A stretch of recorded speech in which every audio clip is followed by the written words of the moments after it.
Bonjour, bon peuple de Dieu. Une histoire peu connue, mais réelle. Je vais vous la dire. En effet, le 8 septembre 14, fête de la Nativité de Marie, Marcel Lanchon est en train de prier dans la chapelle de Notre-Dame des Armées à Versailles. La Vierge lui apparaît accompagnée par Saint Michel et Sainte Thérèse et communique le message suivant. Si, en union avec mon divin Fils, j'aime toutes les nations qu'il a rachetées de son sang. Vois comme je chéris particulièrement ta chère patrie. Mon fils désire que l'on fasse des images et des statues me représentant ainsi, et qu'on m'invoque sous le vocable de reine de France. Si l'on répond à ce nouveau désir de son divin cœur, la France redeviendra tout particulièrement mienne. Je la prendrai jamais sous ma maternelle protection, et mon Fils se plaira à répandre sur elle d'abondantes bénédictions. Il faut bien vous dire que nous sommes à la déclaration de la Première Guerre mondiale 14 et le ciel intervient. La mère de Dieu apparaît une deuxième fois à Marcel, vêtue d'un manteau bleu décoré de fleurs de lys et bordé d'hermines blanches. Ses pieds sont posés sur un globe terrestre où le mot « France ». Elle hausse son manteau, découvrant une ceinture bleue et une écharpe tricolore. Visiblement, le 8 septembre 1914 n'était pas un jour comme les autres. Au même moment, à 100 km de Versailles, Monseigneur Emmanuel Marbeau, évêque de Meaux, promet d'ériger une statue à Notre-Dame si sa ville est épargnée par la bataille de la Marne qui fait rage dans les environs. On ne découvrira plus tard que la Vierge apparaît plusieurs fois entre le 5 et 8 septembre. 8 septembre 1914, à Darcy, près de Meaux, indiquant aux soldats allemands de ne pas aller plus loin en direction de Paris. Le miracle de la vicissitude en Pologne, en 1920, qui arrêta l'avancée de l'armée bolchevique. Quelques témoignages racontés par des prisonniers de guerre allemands soignés dans des hôpitaux français indiquant que ces apparitions ont été vues par des dizaines de milliers d'hommes, mais qu'on leur avait interdit d'en parler sous peine de mort. La Vierge était habillée comme à Lourdes en 1858.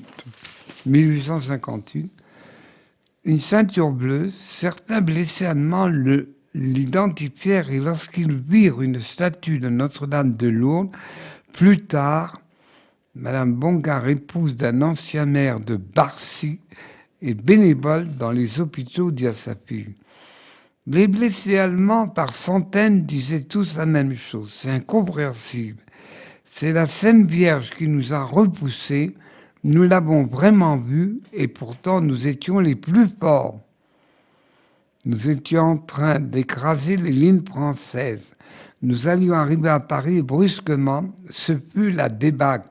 Nous l'avons vue, elle, la Sainte Vierge. Était-ce une apparition, un délire?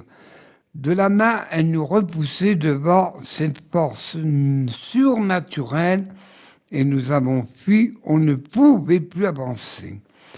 Alors il y a des propos.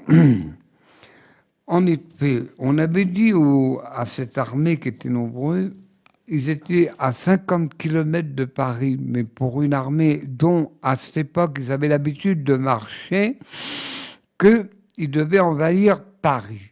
Et je redis l'histoire, une femme inconnue est apparue dans le ciel et a empêché nos armées d'avancer. Ce fut la débâcle chez nous.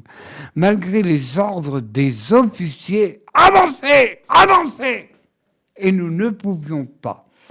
Voyant cette défaite, ils disent aux soldats, écoutez-nous, si quelqu'un raconte ce qu'il a vu de cette histoire incroyable, invraisemblable, il sera tué sur le coup.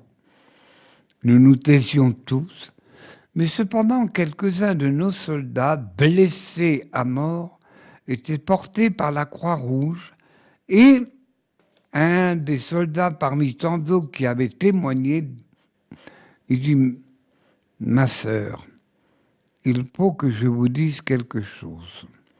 J'étais un officier et nous avions ordre de ne point parler de cet événement, mais maintenant que je vais mourir, je lui dois bien cette dette. » En effet, on a vu une belle dame tournant le dos et de sa main nous empêcher d'avancer.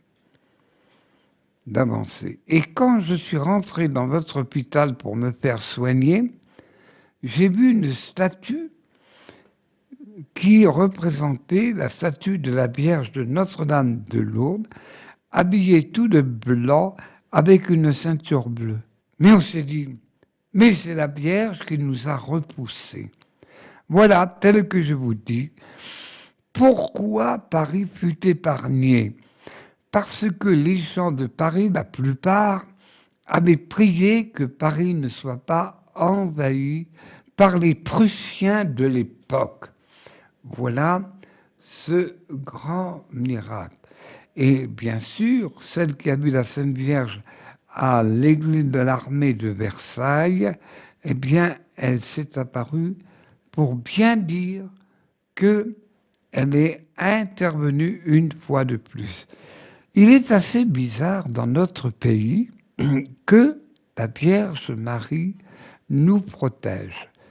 Je vous cite qu'un plus connu, en 1871, 2 garçons et 2 petites filles virent la Vierge Notre-Dame de Pontmain, et il était écrit sur un bandeau blanc « Priez mes enfants, Dieu vous exaucera en peu de temps, mon fils se laisse toucher. » Tandis que l'armée prussienne de l'époque montait sur Laval.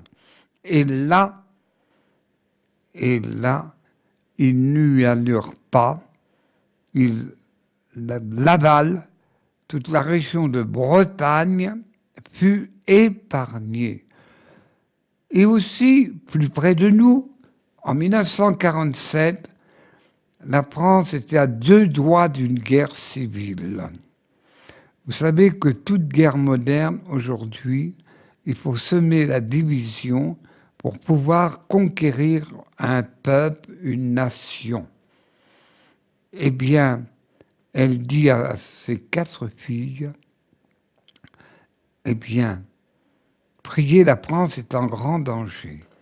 Priez pour la France, elle a besoin, elle en a grand besoin, priez pour la France. Ça a été dit 3 fois à l'île Bouchard, près de Tours.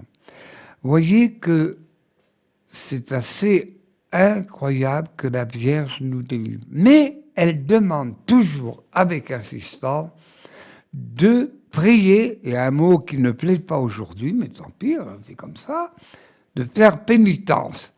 Alors pour beaucoup d'auditeurs qui écoutent, pénitence veut dire se sacrifier, se priver, soit de manger le mercredi et le vendredi, ou soit de ne pas être avachi sur un fauteuil en train de garder la télévision. Il est vrai que la télévision, ça vous endort, mais ça vous prend la tête.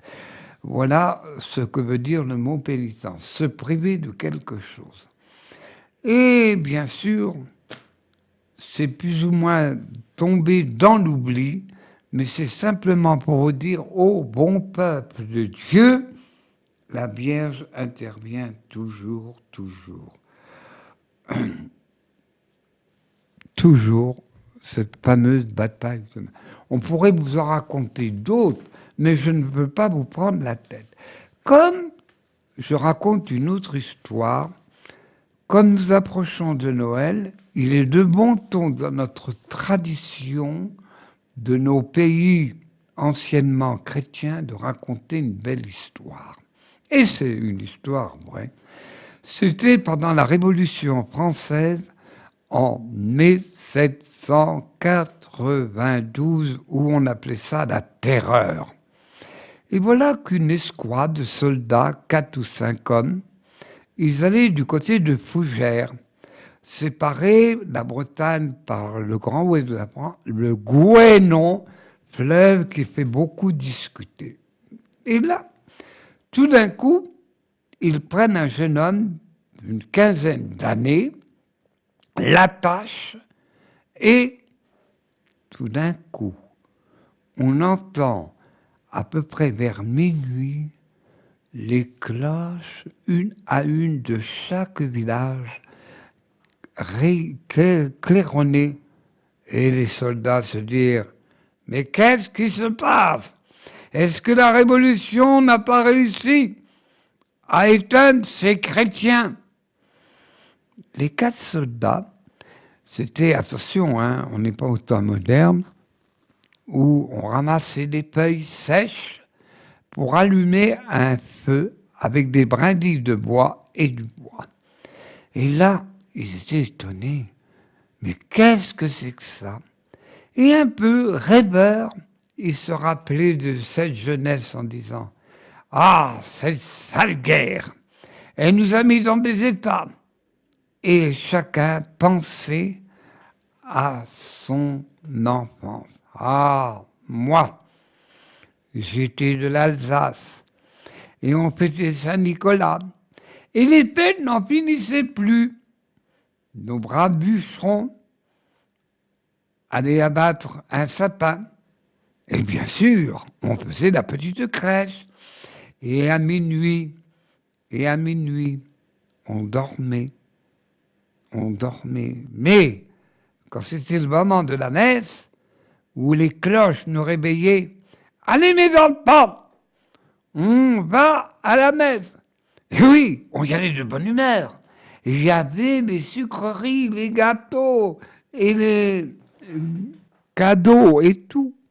Ah, ça me rappelle un autre venant de la Provence. Ah oui, avant que la Révolution ne date, on faisait des crèches vivantes. Et là, mais cette satanique révolution, elle nous a interdit. Alors, il y a nos 2 braves gens qui se disent, eh bien, on va faire des santons, des petits personnages, et on présentera chacun des métiers de nos villages. D'ailleurs, il y a une belle histoire là-dessus, les santons de Provence. Et tous les corps de métier étaient présentés par ces petits santons. Et chaque année, il y a des santons. Même chez nous, à la ville de Gap, il y a des expositions des santons de Provence. Oh, c'est beau. Ça nous fait rêver. Aussi, l'autre qui venait de Normandie se dit, ah, nous, quand on est à la neige de minuit, sous haut de neige, on disait, en renard de la messe, on se dit comme ça, ah, dis, on va passer par l'écurie et l'étable. Allez mon gamin, donne une botte de foin à nos bêtes, c'est Noël, il ne faut pas regarder aujourd'hui, on donne avec abondance. Et tous ces 4 étaient là à rêvasser. Ah, comme diraient les anciens qui se perpétuent à travers les âges, c'était le bon temps, il y avait l'amitié, et comme disent les braves gens, il y avait un peu de religion, et maintenant, allez-vous voir ça. Et le chef dit, ils se regardaient les uns les autres, ils regardaient ces gars, les yeux hagards, les oreilles toutes oreilles, et écoutaient les cloches de chacun des villages. Ah, toi, le Chouan, t'as été prisonnier. Et le chef, avec son couteau, coupe les ficelles. Étonné, moi qui m'attendais à mourir. C'est pas possible. Allez, dirent tous les 5, sauve-toi. Pris d'émotion, mais je dis, mais qu'est-ce que c'est que ça? Ils vont me fusiller. surpris. C'est Noël aujourd'hui. On ne tue pas. On ne tue pas. Et le chant partit. Voilà une histoire vraie. C'était déjà, comme on dit aujourd'hui, dans les chaumières, cette petite histoire de Noël. Alors, déjà, on prépare les crèches et tout. Chacun y met de son mieux. Voilà, bon peuple de Dieu. Le Noël, pour nous, c'est la fête de famille. Et sans le savoir, on remercie Dieu qui a envoyé son Fils. Et un grand évangile dit, et le Verbe s'est fait chair, et il a habité parmi nous. Bon peuple de Dieu, déjà je peux vous dire d'avance, bon Noël, et préparez le bien dans la famille et rassemblez-vous et oubliez les différentes histoires incroyables, que le bonheur règne dans nos foyers. Bon peuple de Dieu, merci.